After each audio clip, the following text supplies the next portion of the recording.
함께 보실 하나님의 말씀은 에베소서 2장 8절부터 10절까지의 말씀을 같이 보겠습니다. 에베소서 2장 8절부터 10절까지의 말씀을 한 절씩 교독하고 마지막 절은 함께 읽도록 하겠습니다. 8절부터 읽도록 하겠습니다. 너희는 그 은혜에 의하여 믿음으로 말미암아 구원을 받았으니 이것은 너희에게서 난 것이 아니요 하나님의 선물이라. 행위에서 난 것이 아니니 이는 누구든지 자랑하지 못하게 함이라.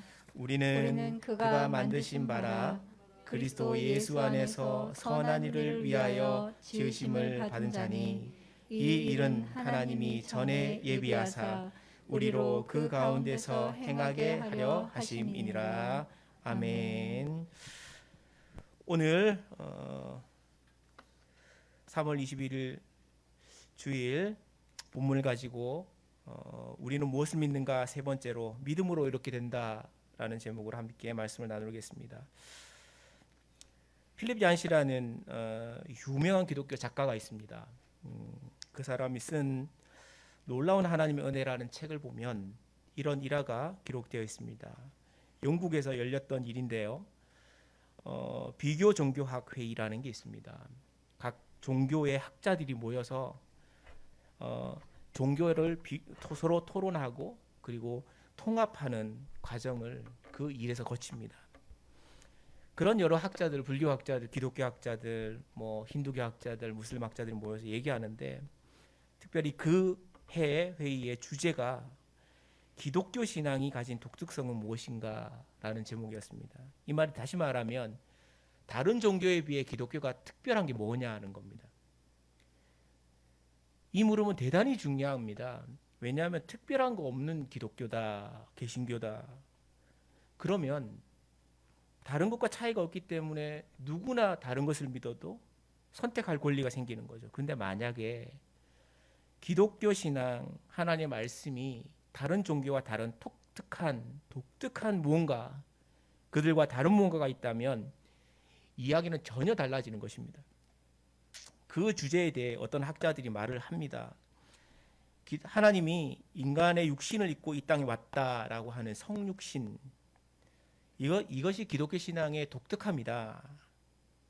그렇게 말하고 또 어떤 학자는 기독교의 부활 신앙이야말로 독특한 사상이다. 이렇게 얘기를 합니다. 그랬더니 논쟁이 막 벌어지죠. 토론을 막 합니다. 그런 얘기를 성육신 사건을 이야기할 때 우리가 독특한 것이다 막 그랬더니 그리스 신화에도 그런 얘기는 있다. 힌두교에서도 그런 거 있다. 이런 말을 합니다. 부활을 얘기하니까요. 다른 종교에서도 우리도 신화에는 그런 게 있다. 그리고 너네만이 가진 게 아니다. 그렇게 이야기를 하기 시작하며 토론이 벌어졌죠. 그리고 그때 사람들이 전혀 기독교에 대한 독특성에 대한 이야기를 하지 못하는 그때 C.S.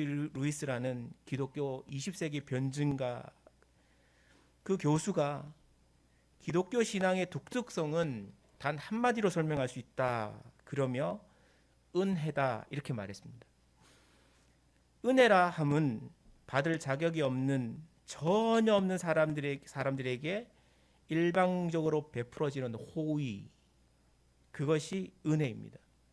중요한 것은 받을 자격이 전혀 없는 사람에게 일방적으로 주어지는 호의, 사랑, 그것이 은혜라는 거죠. 그 사랑과 호의가 성경이 말하는 그 하나님으로부터 부여되었다. 그렇게 설명을 합니다. 이것이야말로 기독교 신앙의 독특성이다. 하나님이 주신 호의와 은혜로 말미암아 성육신이 일어났고 부활 사건이 일어났다. 그렇게 말을 합니다. 많은 종교에서 신화이긴 하지만 독특성이 있다고 자랑합니다. 성육신도 있고요. 부활도 있습니다. 심지어는 방언이 유일한 기독교의 특성이다라고 말하는 사람도 있습니다. 근데 불교에도 방언이 있고요. 힌두교도 있고 모슬림에도 방언이 다 있습니다. 그것을 통해 무언가가 기독교만이 다르다 이렇게 설명하기에는 상당히 뒤떨어집니다. 그러나 성경이 말하는 것은 타 종교와 절대로 바꿀 수 없는 유일한 독특성은 은혜라는 겁니다. 은혜는 일방적으로 주어지는 것이다 이렇게 말했죠. 사람이 살아가는 가장 기본적인 삶의 방식이 주고받는 겁니다. 그렇죠? 옛날 어른들이 그렇게 가르쳤습니다. 어떤 사람이 귤을 하나 사가지고 다른 이웃에 몇 개를 나눠주면 그 바구니에 무언가를 담아서 돌려줘야 그게 양심이 있는 사람이고 네 가지가 있는 사람이죠. 그렇게 가르쳤습니다. 그거 안 하면 진짜 어렵습니다. 그런 사람하고는 상종하면 안 됩니다. 무언가를 주고받는다라는 건 상식입니다. 자연의 법칙도 그렇잖아요. 심어야지 거두는 것이 상식입니다. 오늘날에 쉽지 않고도 거둘 수 있다고 생각하는 사람들이 많이 일어납니다. 땅에 심었기 때문에 열매를 얻고요. 열심히 공부했기 때문에 좋은 성적을 거둔다. 뭐 그런 거죠. 물론 좋은 성적을 거둔다 그래가지고 좋은 대학을 가거나 좋은 직장을 얻어지는 건 아닙니다. 그에 따르면 칠은 운이다 이렇게 말합니다. 운칠기삼 세상의 법칙입니다. 그 운에 하나님의 능력이 임한다고 저는 보여집니다. 열심히 수고하는 거 3, 열심히 애쓰는 거 3에 비해 하나님이 주시는 은혜는 7입니다. 그래서 신앙생활과 기도가 필요한 거죠. 이런 부분이 종교의 영역에도 해당합니다. 종교의 영역. 하늘의 해, 달, 별 이런 거 보면서 열심히 빌죠. 열심히 빌면서 있잖아요. 빌면서 막 비나이다 이러면서 뭐 달 보고 자꾸 달라 그러고 해 보고 자꾸 달라 그러고 이런 일이 일어납니다. 그게 사람의 종교심입니다. 종교심. 열심히 빌면 내가 빈 그만큼의 무언가를 그 신이 줘야 해. 그래야지 양심이 있는 신이지. 신도 양심이 있으면 줄 거야. 이런 거야. 무당과 같은 사람들은 사람의 미래에 대해 두려움을 심습니다. 심어요. 이렇게 빨간 거 조심해. 뭐 이런 거요. 동쪽은 조심해야 돼. 뭐 이런 거요. 뭐 빨간 거 안 좋을 수도 있겠죠. 근데 좋을 수도 있습니다. 동쪽을 가면 귀인을 만날 거야. 이런 거 희한한 소리를 하면서 대가를 요구하죠. 여러분 부적 하나 쓰는데 100만 원, 200만 원, 1000만 원씩 쓰는 게 상식적이지 않지만 그런 일들을 무당 앞에 가면 합니다. 선거철 되면요 무당 그쪽 계열에서는 이제 호황기를 맞거든요. 근데 뭐라 하냐면 이런 거죠. 제가 이번 선거에 붙을까요? 그러면은 무당이 항상 하는 말 레파토리가 있잖아요.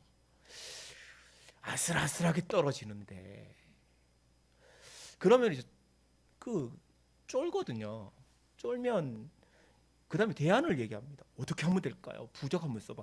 부적 쓴다고 될 것 같으면 다 부적 쓰죠. 부적 하나에 1000만 원 되고 1억 되고 굿 한 번에 몇 억이 되는 거예요. 그런 일들이 일어납니다. 기브 앤 테이크, 좋은 말로 유식한 말로 기브 앤 테이크를 사람들이 당연하게 생각하는데요. 심지어는 교회 안에서도 그 하나님과 우리가 믿는 하나님과 기브 앤 테이크를 하려고 그럽니다. 내가 헌금 이만큼 했으니까 주님 이만큼 줘야죠. 이런 거요. 내가 교회에서 이만큼 수고했으니까 하나님 이만큼 이렇게 양심이 있으면 줘야죠. 이런 거 합니다. 그렇지 않습니까? 그런 걸 많이 하는데요. 놀라운 거는 그런 걸 당연시 생각하는 지금의 시대가 되었다는 거죠. 여러분, 하나님이 우리에게 주신 그 믿음이라는 건 그런 식이 아닙니다. 아까 얘기했던 것처럼 필립 얀시가 쓴 그 책에 C.S. 루이스가 얘기했던 것처럼 기독교 신앙의 독특성은 은혜입니다. 은혜. 받을 자격이 전혀 없는 사람들에게 일방적으로 베풀어지는 하나님의 사랑과 호의. 그걸 생각하면 하나님의 은혜로 말미암아 수고하고 애쓰고 말씀에 따라 순종하는 것이 그게 신앙 생활입니다. 근데 그것을 잊어먹죠. 오늘 말씀은 에베소서를 봤는데요. 에베소 원래 1장부터 쭉 보면 좋은데 그 은혜에 대해서 에베소서 1장 3절과 6절에 3절에는 주셨다 이렇게 표현하고요. 1장 6절에는요. 거저 주셨다 이렇게 표현합니다. 하나님이 거저 주신 겁니다. 그걸 알면은 감사가 넘치는 거고 은혜가 풍성해지죠. 그런데요. 그걸 모르면 인생이 사람이 동물처럼 변합니다. 그래서 지금의 세상이 된 것 같습니다. 오늘 말씀을 통해 우리가 믿는 게 대체 뭔가, 그리고 믿음으로 이렇게 된다, 구원받는다는 것을 한번 생각해 보려고 합니다. 첫 번째요, 믿음은 선물이라는 겁니다. 에베소서 1장을 보면 아까 전에 얘기했던 것처럼 1장 3절에 신령한 복이라는 말을 합니다. 그 신령한 복을 주셨다 그랬습니다. 그냥 주셨다. 근데 1장 6절에는 거기 더해가지고 거저 주셨다 그랬습니다. 강조하는 거죠. 하나님 주셨는데 그냥 줬어. 그냥 여기서 말하는 신령한 복이라는 건 믿음을 말하는 겁니다. 믿음. 에베소서는 이 믿음을 은혜라고 얘기하죠. 거저 주었다는 것을 가장 표현하기 좋은 것이 세상 말이 은혜입니다. 은혜. 거저 주었어. 그래서 선물이야. 이 은혜는 주는 사람의 일방적인 호의가 담겨져 있는 겁니다. 일방적인 호의. 하나님은 죄인된 인간들에게 일방적인 호의로 믿음을 주셨죠. 근데 사람 여기서 좀 잘못 생각하는 겁니다. 뭐라고 생각하냐면 믿음은 내가 가지는 거야 라고 생각합니다. 내가 믿음을 가질 수 있어. 내가 하나님을 믿을 수 있어. 내가 뭔가를 할 수 있어 라고 생각합니다. 그런데 개신교회와 기독교의 성경, 정확하게 성경에서는 절대로 인간이 믿음을 가지고 스스로 뭔가를 할 수 없는 존재가 되어 있습니다. 하나님이 말씀하신 것에 대해서부터 타락했습니다. 불순종. 거기에서 나타난 현상이 죄라는 거죠. 죄가 인간에게 어떻게 작용했냐 하면 인간이 가진 인격을 송두리째 흔들어 놓았습니다. 파괴. 사람이 가진 인격, 지정의를 통째로 파괴시켜 놓은 겁니다. 그럼 제대로 생각할 수도 없고 제대로 감정을 가질 수도 없고 제대로 그러니까 행동할 수도 없는 존재가 바로 인간이 되었습니다. 그런데 거기에 아무것도 제대로 모르는 그 인간이 나는 하나님을 믿을 수 있어. 그게 불가능하다고 성경을 기록하는 겁니다. 그런데 하나님이 그 길을 여셨는데 그 길이 바로 믿음이라는 겁니다. 하나님이 주셨다는 겁니다. 일방적으로, 호의로. 일방적으로 준 믿음을 가지고 인간이 반응한다. 그게 믿음의 본질입니다. 그 믿음이 뭐라고, 성경에는 믿음을 뭐라고 얘기하냐면 히브리서 11장 1절, 여러분 잘 아시는 말씀 있죠. 믿음은 바라는 것들이 실상이요 보지 못하는 것이 증거다. 그렇게 말하고, 이 말이 참 쉽지 않은 얘기인데요. 칼빈은 이 말을 믿음에 대한 정의를 하면서 이렇게 말합니다. 하나님이 살아계시다는 것과 그가 우리에게 역사하신다는 것을 확신하는 것, 그게 믿음이다 그랬습니다. 포괄적으로 보면 그 말이 맞아요. 하나님이 살아계시다는 것은 성경 말을 표현으로 귀신도 아는 겁니다. 그리고 그분이 우리에게 역사하신다는 거, 그게 믿어지는 거, 확신되어지는 거, 그걸 믿음이라 그럽니다. 그건 누구에 의해서 주어지냐면 하나님에 의해서부터 주어져야지만 가능한 겁니다. 그래서 본문에는 뭐라고 본문 2장에 보면은요, 2장 8절을 보면 이렇게 말하죠. 너희는 그 은혜에 의하여 믿음으로 말미암아 구원받았다 이렇게 말했습니다. 은혜에 의하여 믿음으로, 다시 말하면 은혜가 주어졌기 때문에 믿음이 생긴 거고 그 믿음으로 의해서 구원받은 거다. 그런데 구원받은 것만 강조하고 믿음이 뭔지를 잊어버린 것이 오늘날의 현실적인 교회의 모습입니다. 잘 안 가르치죠. 착하게 살아야 돼. 착하게. 좀 전에 얘기했던 것처럼 네 가지가 있게 잘 살아. 뭐 이런 거요. 그래 교회는 좋은 게 좋은 거라고. 여러분 좋은 게 아닙니다. 은혜가 은혜롭게 되려면 어디에서부터 왔는지를 잘 알아야 합니다. 여러분 이런 일이 있었어요. 예전에 제가 대학원을 다닐 때요. 교수님들 사이에 뭔 일이 있었습니다. 그랬더니 회의를 예배당에서 어떤 교수님 한 분이 나와서 이런 문제에 대해서 논쟁하고 토론하고 막 싸우고 그거 우리가 좋은 게 아닙니다. 하나님 은혜로 다 죄인된 사람들이 묻고 갑시다. 그리고 서로 용서합시다. 그랬더니 전 학생들과 교수들이 그래 하나님 은혜지. 성도들끼리 이해하고 용서하면서 가야지. 그랬는데요. 이게 네 가지가 없어져 버리면 어떤 일이 생기냐면 그 중에 교수 한 분 탁 일어나더니 그 좋은 분위기를 좋게 넘어갈 분위기를요. 탁 앞에 나가서 그래도 따질 건 따지고 싸울 건 싸워야죠. 이렇게 하면서 난리 났었습니다. 여러분 거저받은 거 용서하고 거저받은 거 은혜 나누고 이렇게 가야 하는 게 맞습니다. 그런데 그 주신 것이 진짜 본질적인 문제라면 싸워야 합니다. 본질적인 거라면. 그런데 형식적인 거고 절차의 문제 이러면은 넘어갈 수도 있는 거죠. 본문에는 그 구원에 대한 이야기를 강조합니다. 선물이라고요. 그 믿음을 가진 사람들이 자신이 주인이어 인생 마음껏 살아가던 사람들이 브레이크가 걸리죠.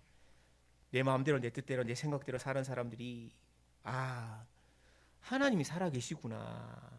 그 한 방에 브레이크가 걸립니다. 하나님이 나를 보시는구나. 나를 기억하시는구나. 그 마음에 믿음이 생기면 스스로 멈춥니다. 그리고 자기가 하나님을 때까지 몰랐던 죄인이다라는 걸 깨닫습니다. 은혜가 없고 믿음이 없으면 인간은 절대로 스스로 죄인이라고 말하지 않습니다. 하나님을 모르고 하나님 말씀에 불순종했던 것이 얼마나 큰 죄인지를 깨닫지 못합니다. 그래서 마음껏 살아요. 그래서 세상의 법에서 저촉되지 않는 선에서 계속 합니다. 그리고 편법을 쓰고 끊임없이 합니다. 그러나 하나님은 그마저도 하나님의 보시기에 좋지 않으면 죄라고 얘기합니다. 성도들은 거기에서 걸리는 겁니다. 은혜가 있고 믿음이 있으면 사람의 양심이 살아납니다. 양심이. 여기까지구나. 이거 하나님이 싫어하는구나. 하나님이 좋아하는구나. 이런 게 감각적으로 살아나게 되어 있습니다. 여러분 교회를 잘 세워가는 거 하나님 좋아하실까요? 싫어하실까요? 성도들을 사랑하고 아끼고 위로하는 거 하나님 좋아하실까요? 싫어하실까요? 교회가 평안해서 많은 사람들이 위로받고 우리 교회 와서 은혜 받으면 쉼을 누리면 그거 하나님 좋아하실까요? 싫어하실까요? 좀 전에 집사님이 기도하신 것처럼 교회가 나가야 될 방향이 그런 거죠. 그런 교회를 찾습니다, 성도들이. 그리고 그 죄인이라고 깨닫는 만큼 하나님이 살아계시다는 것, 그분을 신뢰하는 그 믿음이 생깁니다. 신뢰합니다. 그러나요, 기본적으로 죄를 가진 인간들은 근본 마음은 위에서 말했듯이 자신이 중심이 되고 주는 만큼 받아야 한다는 그것이 작동합니다. 교회 안에서 가장 섭섭한 게 뭡니까? 신앙생활하면서 가장 섭섭함은 내가 이만큼 줬는데 쟤는 이렇게 주지 않아. 이게 제일 섭섭한 거예요. 나는 이렇게 했는데 쟤는 그렇게 하지 않아. 그게 그렇게 섭섭하죠. 그리고 세상에서도 보면은요, 내가 이만큼 빌었으면은 쟤도 이만큼 해줘야지. 내가 이만큼 투자했으면 이만큼 받아야지. 이런 것들이 그게 기본적으로 가장 섭섭하게 하는 겁니다. 세상의 방식입니다. 근데 종교에도 이런 일이 생겨요. 종교 안에도, 특히 교회 안에서도. 내가 지은 죄가 크니까 속죄하려면 이런 것 이렇게까지 해야 돼. 이걸 가장 잘 이용한 게 천주교입니다. 가톨릭. 흔히 말하는 보속이라는 걸로요. 그렇게 했습니다. 보속의 대표적인 게요. 예전에 종교개혁을 일으켰던 출발점이었던 변별부, 면제부 같은 겁니다. 돈을 내면은 용서해 줄게 이거예요. 돈을 내면 용서해 줄게. 그래서 가톨릭에서는요 아주 쉽게 이렇게 헌신하는 거, 재정적으로 이렇게 후원하는 게 쉽습니다. 그게 자기의 의로움이 되거든요. 용서받는 도구가 되거든요. 그래서 그 사람들에게는 굉장히 중요한 수단이 됩니다. 교회 안에도요 안 보이게 그런 일이 납니다. 개신교회 안에도 이만큼 내가 했으면 이만큼 받아야지. 이만큼 했으니까 내가 이만큼 높은 자리에 있어야지. 그리고 예전이 아니죠. 얼마 전에 이재철 목사님이라는 분이 설교에서 공공연하게 얘기했던 게 장로가 되려면 얼마를 헌금해야 돼. 권사가 되려면 얼마를 헌금해야 돼. 이게 불불멸로 교회 안에 있다는 겁니다. 진짜 심각한 거는 그 임직을 받기 위해서 헌금을 한다고 명목을 그러는데요. 그 밑에 뭐라고 적혀 있냐면 대출 상담은 어느 누구에게. 여러분 그게 말이 됩니까? 그게 생각을 해보십시오. 교회에 성도고 직분을 받았다는 것은 수고하는 자리입니다. 어떤 목사님이 그러셨거든요.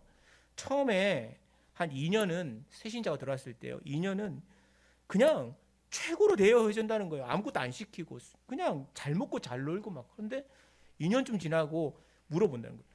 집사님 직분을 받아야 되는데 받으실 거냐고. 이게 받아라가 이게 받아라 이게 아니고요. 묻는다는 겁니다. 받으실 거냐고.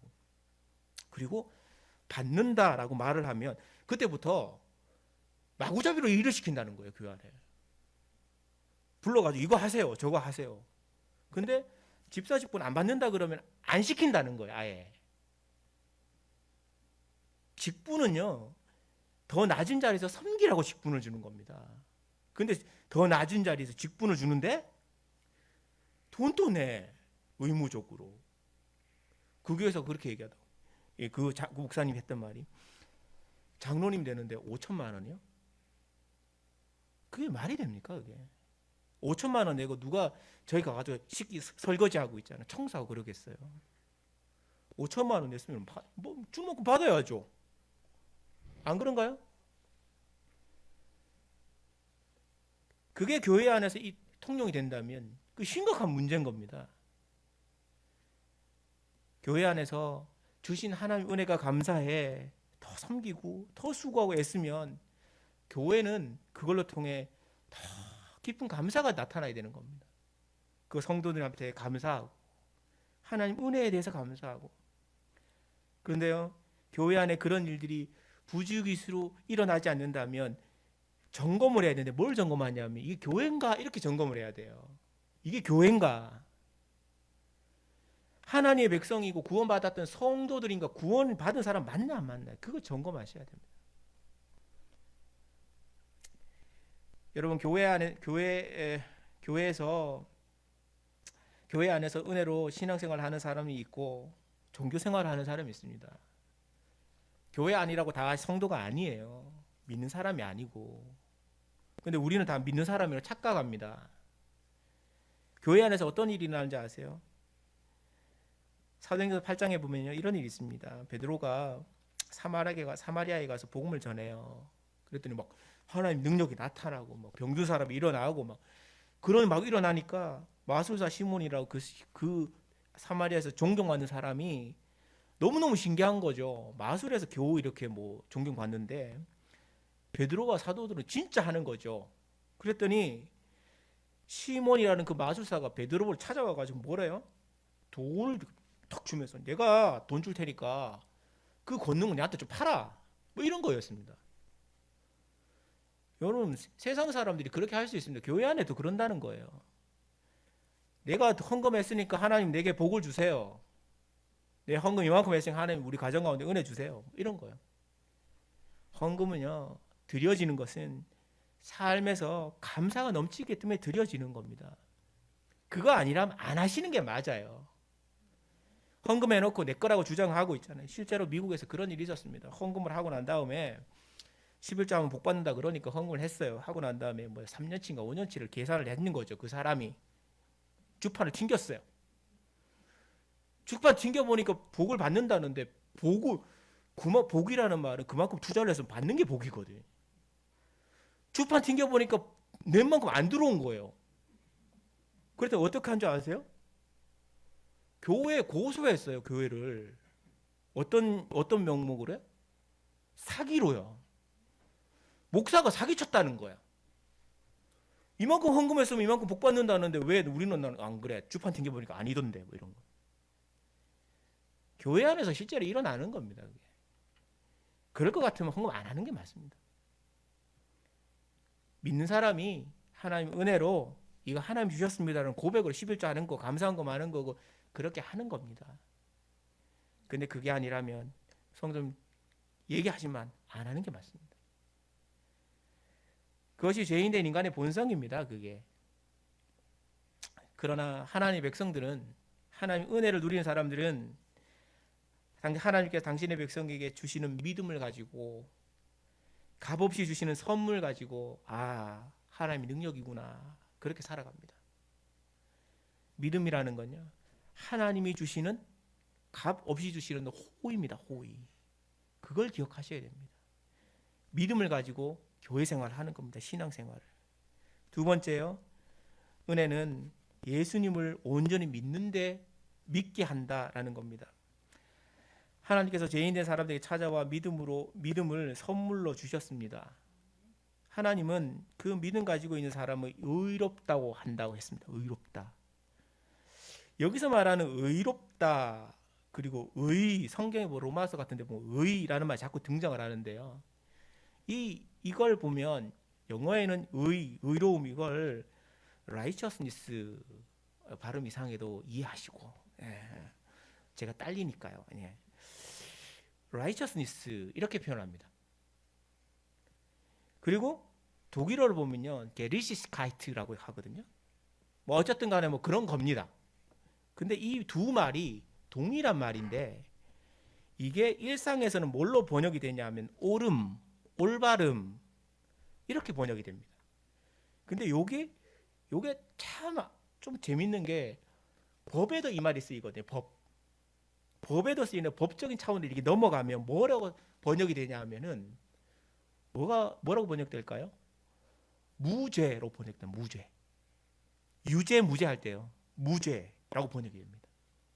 그러니까 하나님이 믿음을 선물을 줬는데 선물 가지고 그 믿음 가지고 맞아요. 그리고 살아가면 그 말씀대로 살아가면 뭐라고 생각한다고 하나님이 너 옳구나 이렇게 바르구나 이렇게 말하는데 하나님 입장에서는 뭐라고요? 무죄다 이렇게 말한다는 거예요. 이게 굉장히 중요한 말이거든요. 무죄다라고 얘기한다는 거예요. 사람은 뭐라고요? 아담과 하와의 타락 이후에 뭐가 됐다고요? 죄인이다. 죄를 지은 인간이다. 이렇게 말한다는 거죠. 근데 하나님을 온전히 예수 그리스도 온전히 믿으면 뭐라고 말한다고요? 무죄다라고 그냥 여겨주겠다는 겁니다. 여겨주겠다고.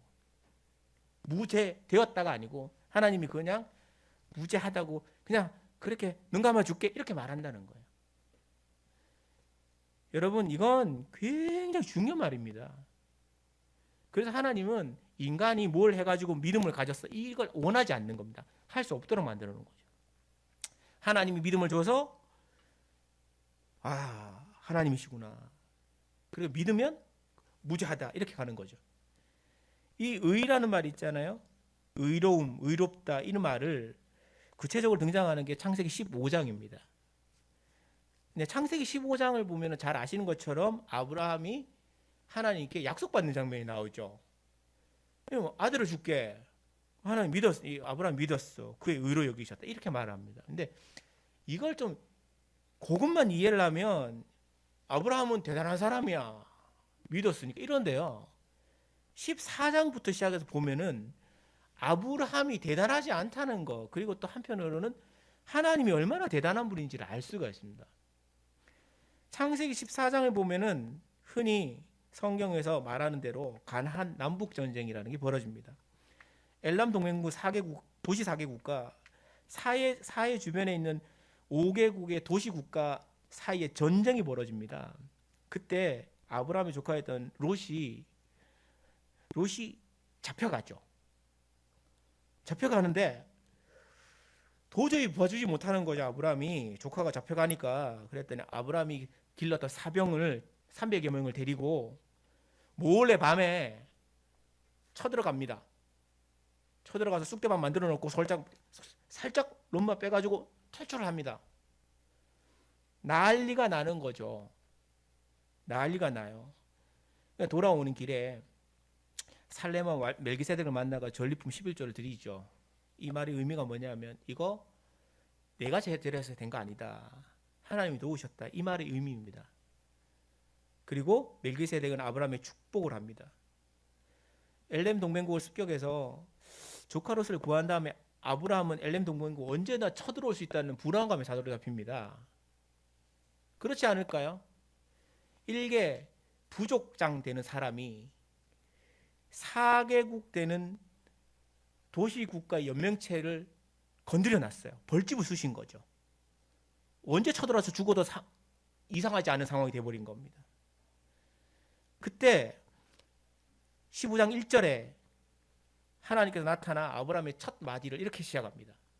아브라함아, 두려워하지 마라. 나는 내 방패요 너의 지극한 상급이다. 이렇게 말합니다. 근데 있잖아요. 잘 생각해 보세요. 왜 하나님 아브라함이 나타나가지고 잘했다 이렇게 말하는 게 아니고 제일 먼저 하는 말이 두려워하지 마라. 나는 너의 방패다. 이렇게 말하냐는 거예요. 왜 그랬을까요? 아브라함의 두려움을 아는 거죠. 쳐들어올 거야. 쳐들어올 거야. 언제가 쳐들어올 거야. 우리가 죽어도 상관없는 전혀 이상하지 않은 상황이 돼버렸어. 어떡하지? 이런 마음을 가지고 있는 아브라함에게 하나님이 나타나가지고 하는 말이 두려워하지 마. 내가 너 지켜줄게. 그 말 하는 겁니다. 그 말. 방패라는 말 지켜준다는 말이거든요. 그러니까 그리고 난 다음에 하는 말이 지켜준다는 그 이야기에 대해서 약속에 대해서 하나님이 내가 너에게 상급 줄게 이 말을 하는 겁니다. 지켜주는 것과 동시에 상급을 준다는 거예요. 그러니까 아브라함이 갑자기 툭 꺼내는 게 저는 아들이 없어서 상속자가 따로 있습니다. 이 말을 하죠. 그럴 때 하나님이 하시는 말씀이 창세기 15장 4절에 내 몸에서 날 자가 내 상속자가 될 거다. 75세 때요. 75세 때 할아버지와 65세 때는 할머니가 아들 낳을 거야. 그 할머니한테. 그러니까 생각해 보세요. 이거 아브라함 입장에서는 믿을 수도 없고 안 믿을 수 없는 상황인 거죠. 하나님이 해라 그래서 300여 명 되는 사병을 데리고 동맹국을 깨부시기도 하고 그랬더니 하나님이 다시 음성이 들리기를 두려워하지 마라. 아들을 줄게. 안 믿을 수도 없고 믿을 수도 없고 그런 상황인 거예요. 그리고 난 다음에 하나님이 정확하게 약속을 했으니까 흔적을 뭐라 그러죠? 증표를 보여줍니다. 그게 뭐냐면 하늘의 별을 바라보면서 저거 봐봐. 별 많지? 네 자손도 저렇게 만들어줄게. 이렇게 말합니다. 그러니까 이게 안 믿을 수도 없고 믿을 수도 없는 이 희한한 상황이 되어버린 거죠. 여러분 근데요 아브라함은 창세기 15장 6절 말씀에 아브라함이 여호와를 믿으니 여호와께서 이를 그의 의로 여기셨다 이렇게 말합니다. 진짜 중요한 말이 있어요. 우리가 잘 한번 생각해 볼 말이에요. 아브라함은 오늘 성경 말씀이에요. 여호와를 믿으니 여호와께서 그를 의로 여기셨다 이랬잖아요. 아브라함에게 하나님이 하신 것은 약속이죠. 보통 같으면 사람들은 막 기도하다가 하나님이 야 걱정하지 마. 사업 막 부도나기 전인데요. 걱정하지 마. 내가 지켜줄게. 그러면 지켜줄게를 믿습니까? 아니면 하나님을 믿습니까? 지켜줄게를 믿어요. 보통은 일반적으로요. 지켜줄게. 이렇게 해줄게. 하나님 약속하셨습니다. 이렇게 해주셔야 됩니다. 이렇게 믿는데요. 아브라함은 뭘 믿었다고요? 약속하신 그 주체를 믿은 겁니다. 주체. 말씀하신 그 하나님. 아들 줄게를 믿은 게 아니고 그래서 성경에는 이렇게 여호와를 믿으니 여호와께서 그를 이를 그의 의로 여기셨다. 주실 분에 대해서 확신하니까 하나님 의로 여기신 겁니다. 아브라함이 그러고 난 다음에 아브라함에게 하나님의 정체를 드러내요. 내가 너를 이만큼 하고 이렇게 하기 위해서 이렇게 해서 부른 여호와다. 이렇게 아브라함의 의로움은 무언가를 했고 수고했고 애썼고 피 흘렸기 때문에 얻어진 게 아닙니다. 그저 믿었기 때문에 얻어진 거죠. 하나님을 믿는 오직 믿음. 그러니까 하나님은 먼저 주신 거예요. 이런 역사를 일으키고 동맹국도 깨부시게 하고 뭘 할 때마다 일이 되고 그리고 자기 드러내서 이렇게 해라 저렇게 해라. 그 첫 번째가 갈대아 우르 땅에 있었던 아브라함을 불러내요. 이렇게 가라 가나안 땅으로. 그 경로를 추적해 보면 약 한 3,000km 정도 되거든요. 지금의 경로로 따지면 3,000km. 약 3,500년 전, 그러니까 3,600, 700년 전에 중동 땅에서 3,000km를 여행한다는 건 가족, 부족을 데려 여행한다는 건 죽는 자살행위나 다름이 없는 겁니다. 근데 그걸 해요. 그런데 돼요, 그게. 또 이집트 땅도 내려가요. 하나님 말씀 따라 내려갔다가 하나님 올라가라 그래도 올라갔다가 그러고 난 다음에 롯 잡혀가니까 그냥 사명 데리고 와서 무찔렀다가 하나님이 자꾸 보여주시는 거예요. 내가 이런 존재야. 내가 이런 존재 너는 믿니? 이렇게 물어보는 거죠. 그리고 앞으로 일어날 일에 대해서 한 가지 딱 얘기합니다. 아들 줄게. 믿어? 그랬더니 하나님을 믿었다. 그러니까 그거를 옳았다고 생각한 겁니다. 하나님 너무너무 옳았다. 그걸 신약에서는 죄인된 인간을 무죄하다고 보신 겁니다. 그래서 구원이 일어나는 겁니다. 하나님은 아브라함에게 자식 아들에 대한 약속을 하셨죠. 그리고 그 믿음의 주체인 하나님을 믿었습니다. 로마서 4장에 보면은요 이런 말이 있어요. 로마서 4장 18절에 보면 아브라함이 바랄 수 없는 중에 바라고 믿었다. 되게 의미심장하죠. 아브라함이 바랄 수 없는 중에 바라고 믿은 겁니다. 도저히 되지 않는데 믿은 겁니다. 계속해서 사도 바울이 로마서에 4장 20절에 믿음 없이 하나님의 약속을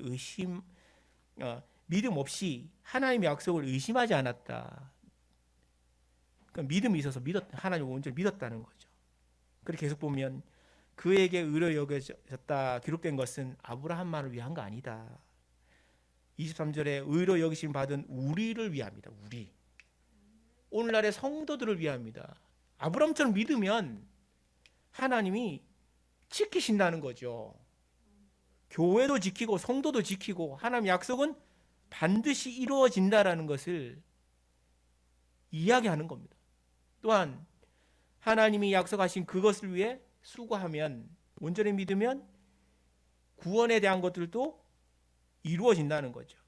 하나님께서 약속하신 것을 아브라함이 믿어 의롭게 여김 받은 것처럼 아브라함이 믿은 것을 온전히 믿는 성도들에게도 하나님의 약속은 여전히 유효합니다.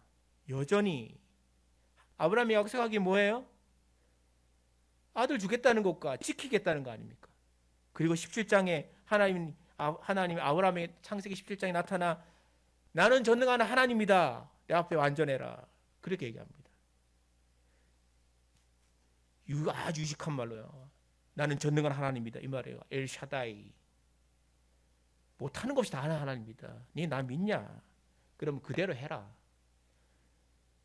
그게 아브라함의 믿음이 있었다면 그 믿음 가진 오늘날의 성도들에게도 유효하다는 거죠. 하나님이 여전히 오늘날에도 하나님 백성들에게 관심이 있다는 겁니다. 갈라디아서에 보면은 아브라함에게 약속하신 그 자손에 대한 이야기 나옵니다. 갈라디아 3장에 보면 하나님께서 약속하셨던 아들 그 이삭인데요. 근데 그걸 갈라디아서에는 바울이 구원자를 예표한다 이렇게 말합니다. 그러므로 하나님이 주시는 믿음 곧 은혜는 하나님의 약속인 그리스도를 온전히 믿게 하는 쪽으로 나아갑니다. 하나님을 잘 믿는 거, 예수를 믿는 쪽으로. 그래서 하나님 말씀을 지키죠.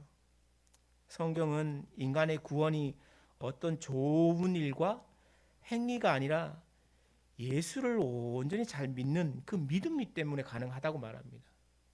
내가 이만큼 했으니까 하나님이 좋아하실 거야. 천만의 말씀입니다. 하나님이 기뻐하시는 건 무엇을 이만큼 했기 때문이 아니라 하나님을 온전히 믿었기 때문입니다. 인간의 구원에 있어서 인간의 수고, 행위, 그것을 언급하면 가짜입니다. 여러분, 구원받았으니까 구원받은 성도는 이거 해야 돼요. 이런 거야. 구원받기 위해 가지고 예수도 필요하지만 이것도 해야 돼요. 이런 말을 비슷하게 하면 그 가짜입니다.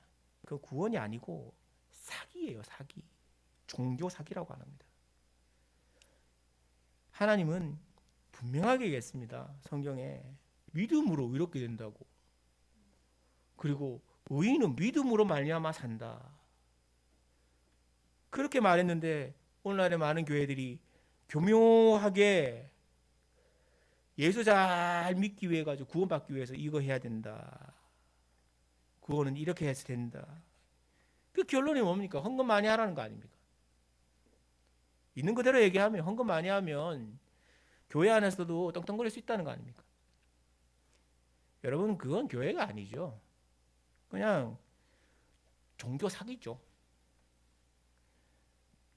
지금 많은 교회들이 이 구원에 대한 문제 때문에 혼란스러워합니다. 진짜 혼란스러워합니다. 성도들에게 구원이 뭐야? 성도들에게 구원 받았습니까? 이렇게 물어보면 대답을 잘 못해요. 청년들 사회 갈 동안에 물어보면서 너는 구원 받았냐? 받은 것 같기도 하고 안 받은 것 같기도 하고 어떨 때는 믿음 있는 것 같기도 하고 어떨 때는 없는 것 같기도 하고. 여러분, 그게 믿음이라 그러면 가짜지요. 믿음은 하나님 주시는 호입니다. 선물, 은혜.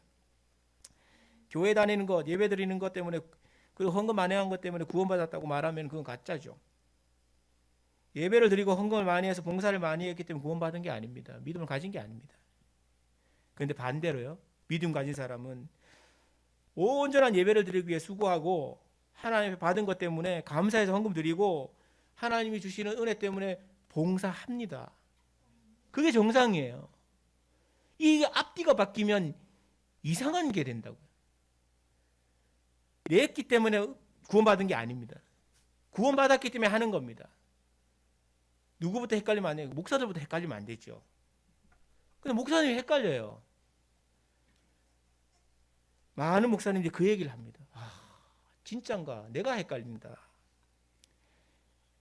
여러분, 인간의 구원이 하나님의 약속인 예수님을 온전히 믿기 때문에 받은 것이라면 구원받은 사람은 예수님 때문에 기뻐하고 예수님을 찬양하는 것 때문에 은혜를 누려야 합니다. 거기에 초점 맞춥니다. 믿음, 구원의 문제가 흔들리면 교회 전체가 흔들립니다. 세상 사람들이 하는 말이 종교가 종교 노릇 못하면은 끝이라고 그 끝을 막았던 구한말의 조선을 그리고 대한제국을 막았던 그 마지막 보루가 교회였습니다. 교회는 세상이 망해도 교회는 유지할 수 있습니다. 그래서 교회의 능력은 하나님의 은혜입니다. 그래서 성도가 성도답게 하려면 진짜 믿음이 무엇인지를 알아야 합니다. 믿음이 선물인지 또 믿음을 가진 우리는 예수님을 온전히 믿고 있는지를 날마다 살펴야 합니다. 점검해야 되죠. 지금 우리 교회가 그 점검을 할 때입니다. 그리고 주변을 잘 정리하고 내부를 단단히 하는 그런 과정을 거쳐갈 겁니다. 은혜로 예수님을 온전히 믿어 주님을 기쁘시게 하는 삶과 신앙생활을 위해 날마다 수고하는 그런 남서울 전원교회 가족들이 되시기를 간절히 축복합니다. 같이 한번 기도합시다. 마음속